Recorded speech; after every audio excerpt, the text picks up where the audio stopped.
یہاں پر اللہ تعالیٰ نے آپ کو اور مجھے کہا کہ سنو، تمہیں میں نے دنیا میں بھیجا ہے تو وَمَا خَلَقْتُ الْجِنَّ وَالْإِنسَ إِلَّا لِيَعْبُدُونِ، تمہیں اور جنوں کو خلق کرنے کا میرا فقط اور فقط ایک ہی مقصد ہے، اور وہ یہ ہے کہ تم میری عبادت کرو گے، میرے سوا کسی کے سامنے نہیں جھکو گے۔ مقصد ختم ہوا۔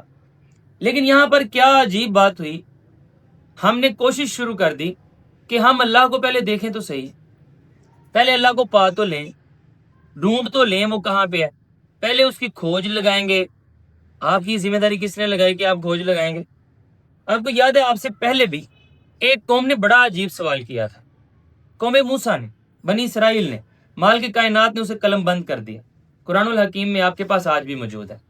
ہوا کچھ یوں کہ موسیٰ علیہ السلام نے آگے انہیں کہا وہی جو کہ رسول کریم نے آپ کو آج کہا ہے، جو عیسیٰ علیہ السلام نے اپنی قوم سے کہا تھا، نوح علیہ السلام نے اپنی قوم سے کہا تھا، ابراہیم علیہ السلام نے اپنی قوم سے کہا تھا، ایک ہی بات، مال کے کائنات کی بندگی کرنی ہے، کوئی دوسرا تمہارا مقصد اور مقصود نہیں ہے۔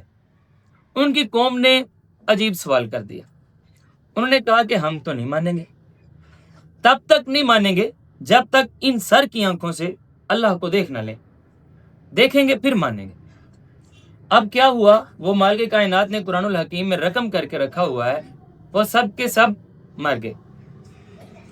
ایک مال کے کائنات، میں نہیں کہتا جھلک، اللہ کی جھلک نہیں، مال کے کائنات نے جو بھی کیا، جھلک تو بہت بڑی بات ہے۔ آپ کو پتہ ہے قرآن الحکیم میں اللہ تعالیٰ نے یہ ارشاد فرمایا ہے لا تدرکہ الابصار، اسے کوئی دیکھ نہیں سکتا۔ جب اللہ نے کہہ دیا اسے کوئی نہیں دیکھ سکتا، آپ کا یہ مقصد بھی نہیں ہے کہ آپ اس کھوج میں لگیں، بس آپ کا اتنا کام تھا، اللہ نے جو آپ کو احکامات الاٹ کر دیے ہیں، یہ زندگی جینے کے قوانین ہیں، ان قوانین کے مطابق اپنی زندگی گزاریے تاکہ آپ کامیاب ہو سکیں، فلاح پا سکیں۔ آپ یہاں سے گزر کر آپ جنت میں چلے جائیں ایک مرتبہ، پھر دیکھ لیجئے گا، اللہ سے ملاقات بھی کر لیجئے گا۔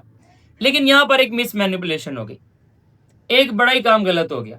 وہ غلط یہ ہو گیا کہ سوچنے والوں نے یہ سوچنا شروع کر دیا کہ باقاعدہ طور پر آپ نے شاید یہ روایت سن رکھی ہے کہ نہیں سن رکھی، کہ اللہ تعالیٰ نے چاہا میں ایک چھپا ہوا خزانہ ہوں، تو میں نے چاہا میں پہچانا جاؤں، تو میں نے اپنی اس چاہت کو پورا کرنے کے لیے انسان کو پیدا کر دیا۔ آپ نے بھی سنا ہوا ہے نا۔ اب ایک طرف میں قرآن کی سنوں کہ اللہ تعالیٰ کہتا ہے تمہیں پیدا کرنے کا میرا ایک ہی مقصد ہے کہ تم میری عبادت کرو گے۔ ایک اللہ تعالیٰ کو مجھ سے کوئی مقصد نہیں ہے، اللہ تعالیٰ کو کچھ نہیں چاہیے، اور دوسری طرف اللہ تعالیٰ کو محتاج بنا کر پیش کر دیا گیا کہ اللہ تعالیٰ نے تو اس مقصد کے تحت آپ کو پیش کیا ہے، آپ کو پیدا کیا ہے کہ اللہ نے چاہا مجھے کوئی جاننے والے ہی نہیں ہے، مجھے کوئی پہچاننے والے ہی نہیں ہے، تو پھر مجھے کوئی پہچانے بھی نہ، تو پھر آج تک کوئی اللہ کو ڈھونڈ تو نہیں سکا، کوئی اللہ کو دیکھ تو نہیں سکا باقاعدہ طور پر۔ یہاں پر ایک یہ مس مینیپولیشن ہو گئی، اور ہوئی کیوں؟ اس وجہ سے ہوئی کہ آپ کا دھیان اس طرف نہ چلا جائے کہ آپ کا مقصد اللہ کی عبادت کرنا ہے۔ باقاعدہ طور پر یہ تو ہمارے اشعار میں بات آ گئی کہ عبادت کرنے کے لیے کیا فرشتے کافی نہیں تھے؟ اگر عبادت ہی کروانی ہوتی تو کیا فرشتے کافی نہیں تھے؟ انسان کو کیوں بنایا؟ تو پھر یہ جا کے اللہ سے پوچھیے، اللہ نے تو یہ کہا ہے کہ میں نے تمہیں عبادت کے لیے پیدا کیا ہے۔ یہ سوال اللہ کے سامنے کیجیے، آپ سے پہلے ابلیس بھی کر چکا ہے کہ نہیں میں کیوں کروں، تو آپ بھی جا کے کر لیجیے تاکہ آپ پتہ تو چلے اس کی صف میں کھڑے ہیں۔ یہ جب اللہ نے ایک فیصلہ الاٹ کر دیا ہے کہ میں نے تمہیں ایک ہی مقصد کے لیے پیدا کیا ہے کہ تم فقط اور فقط میری عبادت کرو گے، تو وَمَا خَلَقْتُ الْجِنَّ وَالْإِنسَ إِلَّا لِيَعْبُدُونَ پڑھ لینے کے بعد یہ بات زبان سے نکلنا کہ کیا فرشتے کافی نہیں تھے اللہ کی عبادت کے لیے؟ اللہ کی قسم کافی نہیں تھے۔ اللہ کی ذات جتنی عظیم، جتنی بلند تر ہے، فرشتے کافی ہو جائیں گے کیا؟ وہ فرشتے کیا ساری مخلوقات اس کی عبادت میں لگ جائیں، کیا یہ کافی ہو جائے گا؟ کافی ہو جانے کا مطلب ہوتا ہے بس اتنا بڑا انہیں خدا حقدار ہے۔ جیسے مثال کے طور پر میں آپ کے یہاں مزدوری کرتا ہوں، آپ مجھے 200 روپیہ دیتے ہیں، وہ کوئی کہے یار یہ کافی نہیں ہے، اس نے کام زیادہ کیا ہے، تو پھر آپ مجھے 800 دیتے ہیں، 1000 دیتے ہیں، 2000 دیتے ہیں، 3000 دیتے ہیں، تو میں کہوں یار کافی ہے، اتنا ہی میرا حق بنتا ہے۔ تو جب کوئی ناہنجار بے وقوف یہ کہہ رہا ہوتا ہے کہ کیا اللہ کی عبادت کے لیے فرشتے کافی نہیں تھے، وہ اللہ کو خاک جانتا ہے۔ ایک اللہ کی 18,000 تو ایک کہا جاتا ہے، 18,000 نہیں ہے، نہ جانے کتنی مخلوقات اس کی عبادت میں محو ہے، وہ سب کی سب عبادت کا حق ادا کر دیں، کیا پھر کافی ہے؟ پھر بھی کافی نہیں ہے۔ اللہ بہت عظیم تر ہے، اللہ بہت بلند ہے، اس کے لیے عبادت کافی نہیں ہو سکتی. یعنی کوئی ایسا مقام نہیں آ سکتا کہ اللہ صرف اتنی کا حقدار تھا, مزید کرنے کی ضرورت نہیں ہے. یہ مطلب ہے اس کا. اب آپ سوچئے کتنے لہک لہک کر یہ باتیں کی جاتی ہیں کہ فرشتے کافی نہیں تھے. جی, انسان کو عبادت کے لیے نہیں پیدا کیا, انسان کو اللہ کی قسم عبادت کے لیے ہی پیدا کیا. جب اللہ قرآن میں کہہ رہا ہے کوئی دوسرا مقصد نہیں ہے, تو کوئی دوسرا مقصد نہیں. تو بہرکیف یہاں پر مالک کائنات کو سوچتے ہوئے انہوں نے عجیب عجیب طرح کے پھر وہ ہماؤست, اور اب میں نام نہیں لینا چاہتا تاکہ مخالفت نہ اٹھ جائے, بہرکیف کہا جانے لگا یہ جو کچھ نظر آ رہا ہے سب خدا ہے, یہ جو نظر آ رہا ہے سب خدا ہے. وحدت الوجود, وحدت الشہود, آپ نے شاید یہ نام بھی سنے ہیں کہ نہیں سنے, آپ ذرا تحقیق کریں. ٹھیک ہے, فلسفے کا نام پڑھ لیا میں نے, آپ کہنا کیا چاہ رہے ہیں؟ وہ کہتے ہیں یہ ٹیبل ہے نا, یہ اللہ ہی ہے, یہ پانی ہے, یہ اللہ ہی ہے, یہ روشنی ہے, یہ اللہ ہی ہے, سب کچھ اللہ ہی ہے. اور دوسری طرف یہ بحث شروع ہو گئی کہ اللہ تعالیٰ آیا ہر جگہ پر موجود ہے یا اللہ ایک عرش پر موجود ہے, اللہ تعالیٰ آپ کی شارق سے بھی قریب ہے, یا پھر اللہ تعالیٰ کو پکارنے کے لیے کوئی مخصوص ایک مقام ہے. یہ جو آپ کی بحثیں ہیں, ان ساری بحثوں کو ختم کرنے کے لیے مالک کائنات نے آپ کے سامنے کہا ہوا ظاہر ہوا الباطن. ظاہر بھی وہی ہے, باطن بھی وہی ہے. وہ ظاہر تو اس قدر ہے, اس قدر ہے, اس قدر ہے, آپ اس پانی کو صرف دیکھیے, آپ کو یہ اللہ تک پہنچانے کے لیے کافی ہے. آپ حیران رہ جائیں گے, یہ دو گیسوں کا مجموعہ ہے. کون کون سی؟ ہائیڈروجن اور آکسیجن. اور آگ لگنے کے لیے یہی تو ضروری ہوتی ہیں, ایک فیول ہو کوئی اور آکسیجن ہو. اور کیا چاہیے ہوتا ہے؟ آپ 5 ٹرائنگل جا کے دیکھیے گا گوگل پر, تو یہی تو 3 چیزیں چاہیے ہوتی ہیں. صرف ان 2 چیزوں کو حرارت مل جائے, کوئی ایندھن یعنی جلنے کے لیے چیز موجود ہو اور آکسیجن موجود ہو, تو آگ لگ جایا کرتی ہے. ہم چھوٹے تھے بچپن میں, وہ کینڈل جلایا کرتے تھے, اوپر شیشے کا گلاس رکھتے تھے, وہ بجھ جاتی تھی, ہم بڑے خوش ہوتے تھے. پتہ ہے کیوں بجھ جاتی تھی؟ آکسیجن نہیں رہی نا, جتنی اندر آکسیجن تھی وہ ختم ہو گئی, مزید اسے ملی نہیں. ایندھن موجود ہے, آکسیجن موجود نہیں ہے, ختم. یہ اور ہر چیز کو آگ لگ سکتی ہے, کپڑے کو آگ لگ سکتی ہے, لکڑی کو لگ سکتی ہے, لیکن سب سے جلدی آگ کس کو لگتی ہے؟ کاغذ کو نہیں.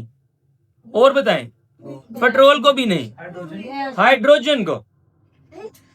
سب سے تیز ترین آگ پکڑنے والا جو ایلیمنٹ ہے وہ ہائیڈروجن ہے, سب سے جلدی آگ پکڑنے والا اور سب سے زیادہ دھماکہ خیز.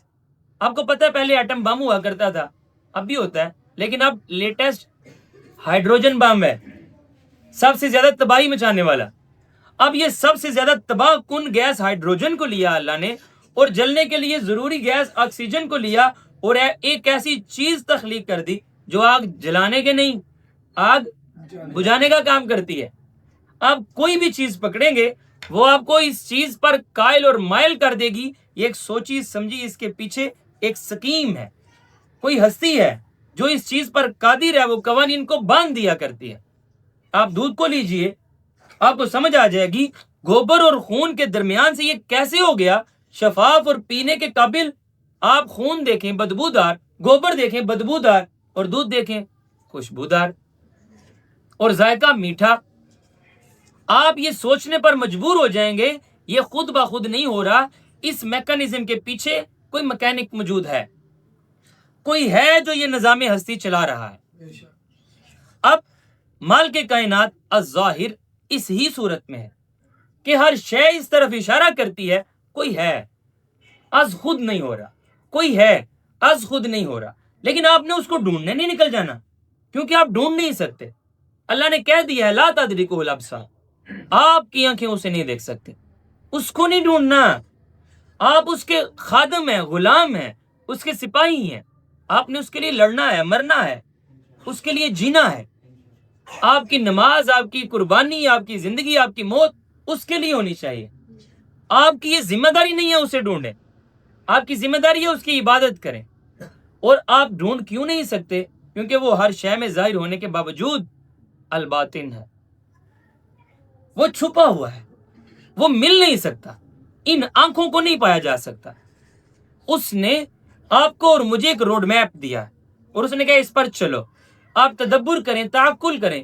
میں حیران ہوں آپ جتنے بھی مذاہب ادیان اٹھا کر دیکھ لیں، جو خود کو الہامی کہتے ہیں وہ بھی، اور جو خود کو الہامی نہیں کہتے وہ بھی، لیٹسٹ سب سے بعد میں آنے والا جو مذہب ہے میرے علم کے مطابق وہ سکھ ازم ہے. کلی طور پر بھی میرا خیال ہے 500-600 سالوں میں. اور آپ سکھ ازم کو بھی دیکھ لیں، وہ بھی خدا کو مانتے ہیں. یعنی جو مذہب کی بنیاد تب رکھی جاتی ہے، کوئی الہامی ہو تو چلیں پھر تو اللہ نے رکھ دی، اگر کوئی غیر الہامی ہے، کسی شخص نے بھی اگر کوئی چیز کا اجرا کر دیا ہے تو بھی وہ کوئی فلسفہ ہی ہے نا، یعنی کہ سوچنے کی انتہا ہے. تو جو بھی مذہب ہے ہر کوئی اس کی انتہا یہیں پر ہے. کوئی ایک ہستی ہے جو یہ سارے کا سارا نظام چلا رہی ہے، وہی خدا ہے. اب اسے خدا کہیں، گاڈ کہیں، لارڈ کہیں، اللہ کہیں، رحمان کہیں، رحیم کہیں، جو آپ نے کہنا کہہ لے، لیکن وہ ہے. حتیٰ کہ چھوڑیے، آپ اس طرف آ جائیے، ایک سائنس بھی تو دین ہے، دین ہی ہے نا. تو آپ سوچئے، اس میں بھی تو ایٹ دی اینڈ انرجی ہے، اسی کو ہی ہے نا کچھ کرنے کی صلاحیت. تو انہوں نے نام اپنا رکھ لیا ہے، سب البتہ ایک کو مان رہے ہیں. وہ ایٹ دی اینڈ جا کہتے ہیں وہ ایک ہے، وہ احد ہے، اکیلا، اس جیسا کوئی نہیں ہے. وہ ہے تو نظام چل رہا ہے، وہ نہیں ہوگا تو نظام درم برم ہو جائے گا، رک جائے گا، نظام ہی نہیں رہے گا، بلکہ کچھ رہے گا ہی نہیں. رسول کریم صلی اللہ علیہ وسلم نے یہ باطن کی جو تعریف کی ہے نا، بڑی خوبصورت کی ہے. اللہ تعالیٰ فرماتے ہیں انت الباطن، یا اللہ تو باطن ہے، لیسا دون کا شیئن، تمہارے سوا تو کچھ ہے ہی نہیں ہے. اگر تو نہیں ہوگا تو کچھ ہوگا ہی نہیں، بات ہی ختم ہو جائے گی. اور آپ نے شاید یہ بھی بات سنی ہو، کسی ایک شخص کو، کسی ایک ہستی کو اٹھا کر کہہ دیا جائے یہ وجہ کائنات ہے، یہ کائنات کی وجہ ہیں. وہ چاہے آپ کے اور میرے نبی کو ہی کیوں نہ کہا جائے کہ یہ وجہ کائنات ہے. یہ آپ نے کیسے کہہ دیا؟ مال کے کائنات تو آپ کی وجہ خود کو بتاتے ہیں کہ آپ کو پیدا کرنے کی وجہ اللہ کی عبادت ہے. تو یہ مس مینیپولیشن کس نے کر دی؟ اب باہر کیا، اگر آپ کو ہلکا پھلکا سمجھ آیا ہے کہ مال کے کائنات الظاہر ہے اور وہ الباطن ہے، وہ ہر شے میں آیا ہے، ہر شے آپ کو پتہ دے گی کہ اس کے پیچھے ایک میکانزم چل رہا ہے، کوئی ایک ہستی ہے جو اس کو چلا رہی ہے. لیکن آپ ڈھونڈنے جائیں گے، آپ اللہ تک نہیں پہنچ پائیں گے. اور کبھی اپنی آنکھوں سے دیکھنے کی خواہش کیجیے گا بھی نہ، کیونکہ آپ سے پہلے ایک قوم یہ خواہش کر چکی ہے اور مال کے کائنات نے جواباً ان سب کو موت دے دی تھی. اور آپ کو پتہ چلے قوم کا کیا بات کرنا. موسیٰ علیہ السلام کو لیجئے، اللہ کے نبی اور پیغمبر، ایسی ہستی جو مال کے کائنات نے خود چنی ہے، کیا اللہ نے انہیں اپنا دیدار کروا دیا؟ نہیں کروایا. آپ لن ترانی کا آپ نے قول تو سنا ہی ہوا ہے نا، مال کے کائنات نے خود فرمایا کہ نہیں موسیٰ تم دیکھ نہیں سکتے.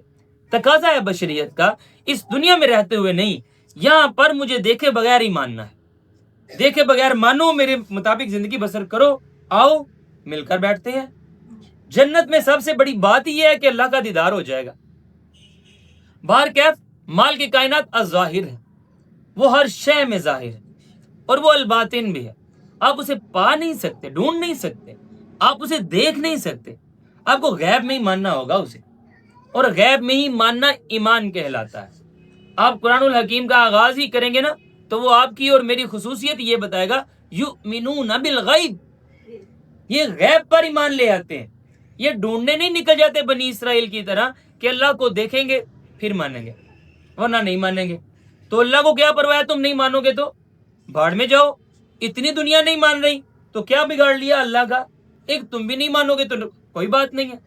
باہر کیف مال کے کائنات الظاہر ہے، یعنی ہر شے میں اس کی قدرت آیا ہے. ہر شے یہ اشارہ کرے گی کوئی ہستی ہے جو ایک قوانین جس کے کار فرمایا خون کی طرح گردش کر رہے ہیں پورے نظام کائنات میں. جو قانون آپ کو کہیں ٹوٹتے نظر نہیں آتے، یا کبھی آپ نے بھی قانون ٹوٹتے دیکھے ہیں؟ نہیں دیکھے. باہر کیف مال کے کائنات الباطن بھی ہے. آپ نے کہیں خود کو اس کھوج میں نہیں لگا دینا کہ اب میں اللہ کو دیکھوں گا تو مانوں گا. اللہ کو مانیں گے، اس کا دیدار تو ہوگا لیکن ان آنکھوں کے ساتھ نہیں. وہ جنت الفردوس میں مال کے کائنات کا دیدار کریں گے. لیکن ایک اس کا اور بھی معنی ہے. آپ جانتے ہیں کہ بندہ مومن مال کے کائنات کی تمام تر صفات کو اپنے اندر پیدا کرنے کی کوشش کرتا ہے. آپ نے مالک کائنات کو ظاہر اور الباطن ماننا ہے، تو اپنی ہستی میں، اپنی اس 6 فٹ 5 فٹ یا جو بھی ہے اس بت میں مالک کائنات کو ظاہر اور الباطن کا اعلان کیسے کرنا ہے؟ عملی طور پر میرا جو ظاہر ہے، میری آنکھیں کیا دیکھ رہی ہیں، میرے کان کیا سن رہے ہیں، میرے پاؤں کس طرف جا رہے ہیں، میرے ہاتھ کیا چھو رہے ہیں، میری زبان کیا بول رہی ہے، یہ تمام کا تمام میرا ظاہر ہے جو سب کو پتہ چل رہا ہے، یہ مالک کائنات کا تابع فرمان نظر آنا چاہیے لازمی طور پر۔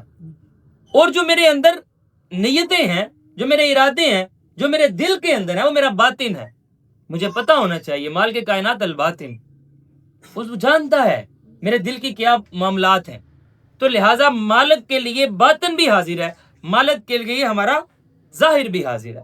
یہاں پر ایک چھوٹی سی میں بات ہمیشہ کی طرح ضرور کرنا چاہوں گا، باطن آپ کے اختیار میں دیا نہیں گیا۔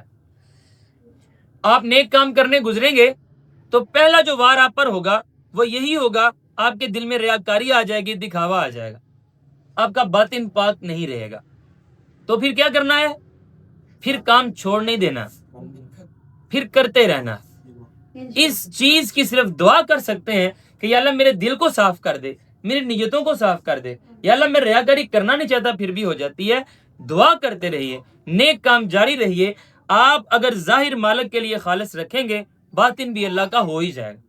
باہر کیا آپ جانتے ہیں، قرآن ہر زبان پر کے نام سے ایک ہم چلا رہے ہیں اپنی سیریز بھی، تو آج میں نے آپ کے لیے جو ایک آیت سنی ہے وہ ہے سورۃ المائدہ آیت نمبر 99۔ کبھی آپ کو ایسا لگے نا کہ آپ جان بوجھ کر اپنے باطن کو آلودہ کر رہے ہیں، یعنی میں آپ کے سامنے کچھ کہہ رہا ہوں لیکن میں اپنے اندر کچھ پلاننگ کر رہا ہوں، میں آپ کے سامنے بڑا نیک بننے کی کوشش کر رہا ہوں اور اپنے اندر سے میں نیک دکھنے کی کوشش کر رہا ہوں، نیک بننے کی کوشش نہیں کر رہا۔ اگر یہ خیال، میں آپ کو ایک ویسے بات بتاؤں، آپ نے اپنا محاسبہ کرنا، آپ نے کوشش نہیں کرنی کہ آپ نیک دکھیں، آپ نے کوشش کرنی ہے آپ نیک بنیں۔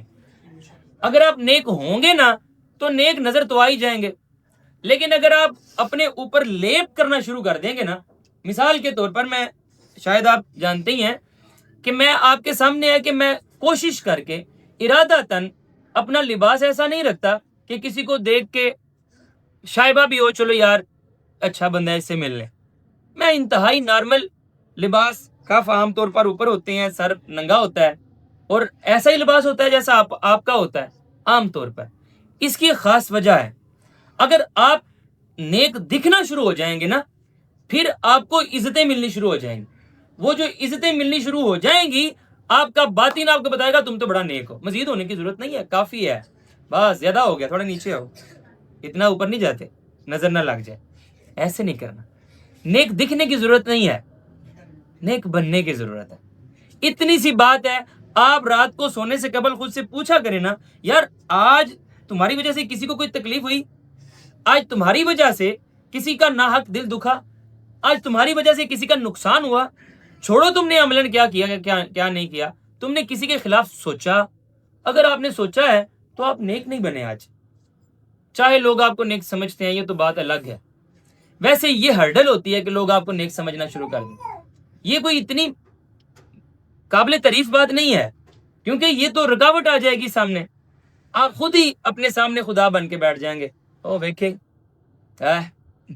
یہ جو بات ہے نا انسان کو مار دیتی ہے۔